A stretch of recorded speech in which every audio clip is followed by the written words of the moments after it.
All right.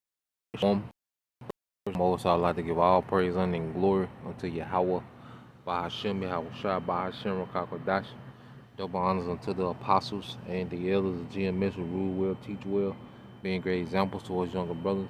And peace and blessings, salutations to the hopeful lake out there pushing his word and truth and in sincerity across the four winds in the name of Yahweh Bahashem, Shai, pushing to get up out of here. Shalom to the hopeful lake, the believers, the listeners whom have came back to the obedience of the scripture through faith in Yahweh Bahashem, Shai. All right, going to a quick lesson on pretty much how, there's an all-out attack, all right, on righteousness. There's an all-right attack on righteousness, and pretty much what we're seeing from the left-hand side is an attempt, to silence, all right, the righteous narrative. You know, they're trying to silence, anything that has to do with righteousness, man. And the purest form of righteousness comes directly from the scriptures. All right, the true doctrine of Yahweh Bashim Shai. And this is the anti-Messiah, society spoken of in the scripture that will be met, all right, with fierce judgment, in these times to come very soon. Now, this is from Blacklisted News, and it said Pope demands Silicon Valley in the name of God censor hate speech, conspiracy theories. All right. So what we have to understand is, for the longest, people thought, the Pope, was just this great representative, of righteousness in the earth, and then come to find out, man, these people are Satanists, man. So it says in the name of God, all right, what God is he speaking of? Satan, man. All right, because the narrative, of the Roman Catholic Church has nothing to do, with the true doctrine of Yahweh Bashim Shai. Has nothing to do with the true righteousness of the God of Abraham, Isaac, and Jacob. And they saying censor hate speech and conspiracy theories. Now, when they say conspiracy theories, all right, the main thing they're speaking of is prophecies, man. Because it was, for the longest, they was calling the things that we was prophesying about conspiracy. But now that these things are in effect, now that you see everything that the men, all right, of Yahweh Bashim Shai, starting with our apostles and elders, and the men on down have been speaking of for decades. All right, now these things are in effect real time. There's no more conspiracy is here. All right, and it says Pope Francis invoked God in the effort to pressure Silicon Valley giants, which is tech giants, talking about Google, Apple, YouTube, all the the tech giants. And it says censoring more content, including hate speech and conspiracy theories. It says, yes, really. The Pope made the remarks during a world meeting of popular movements, a shadowy organization created to promote social justice and fight racism with the help of religious leaders. And they do it under the guise as if they're fighting, for racism. All right, they put Jacob there as a cloak. That's why you had the big push for Black Lives Matter. And when you seen Black Lives Matter, you see how it was being marketed, on Amazon. It was being marketed on Netflix. Why? Because that's the cloak, all right? That's the covering that they're coming in, as if it's racial injustice that they're trying to counsel. But no, they're trying to counsel out the righteous narrative, man. You see?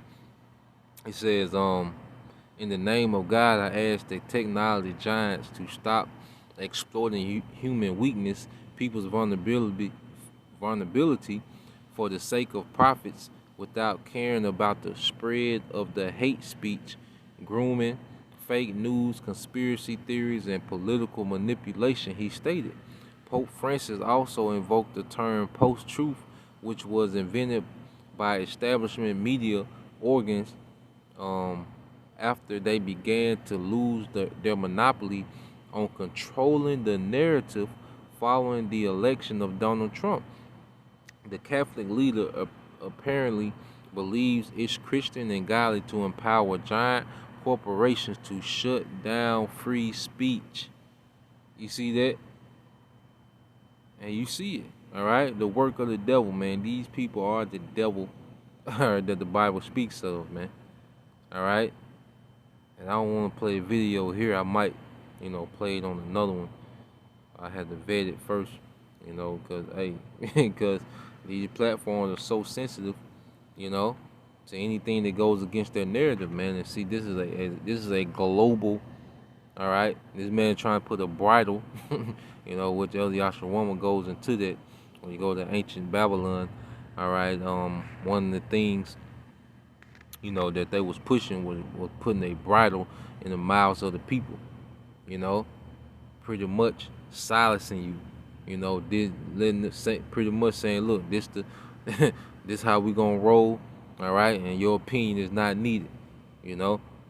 Now, when you go to get two quick scriptures, all right, showing you that these are not the people that we have by Shema Shai in the Roman Catholic Church, which is the mother of all these different denominations of Christianity, has nothing to do with the Bible.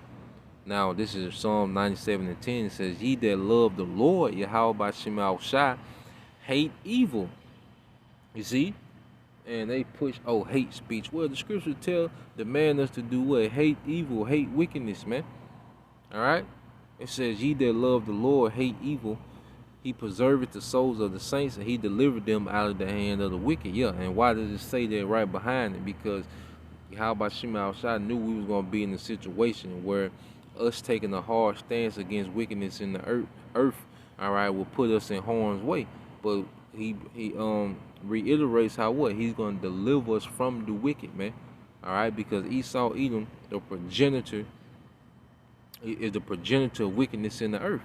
All right, let's get another one out of Psalms, real quick. Psalms 139 and 21. It says, "Do not I hate them, O Lord, Yahweh Bashem Shai, that hate thee." Because we speak about, everything that's averse to righteousness, man. The alphabet people, women out of order, all right, thug culture, street culture, poison in the food, poison in the water, all these unjust decrees, man. We speak about everything that's against Yahweh Bashem Shai, man, and the people that's forwarding it, man. You see? So we hate those that hate Yahweh Bashem Shai. All right? And it says, and am I not grieved with those that rise up against thee? I hate them with a perfect hatred. I count them my enemies. And see, the thing is, we can have a hatred, but they're just a feeling because we don't have the power, all right, to act on it. He's out on all his hatred, man. This nigga can water supply, food supply, he can indoctrinate you with witchcraft. It's in the power of his hand to act on his hatred, man. But see, it's gonna come a time where Yahweh Shema Shai is gonna lift a standard, all right. That's gonna take, all right, well, we gonna be able to act on our hatred, man. It ain't gonna be through our power, it ain't gonna be militarily. It's gonna be through the standard that's lifted, and ultimately through Yahweh Shai the Most High sending Yahweh Shai back, and that's gonna be the Most High acting on his hatred that he has for this place, man. You see? So Lord will, you brothers and you few sisters edified till next time I say Shalom.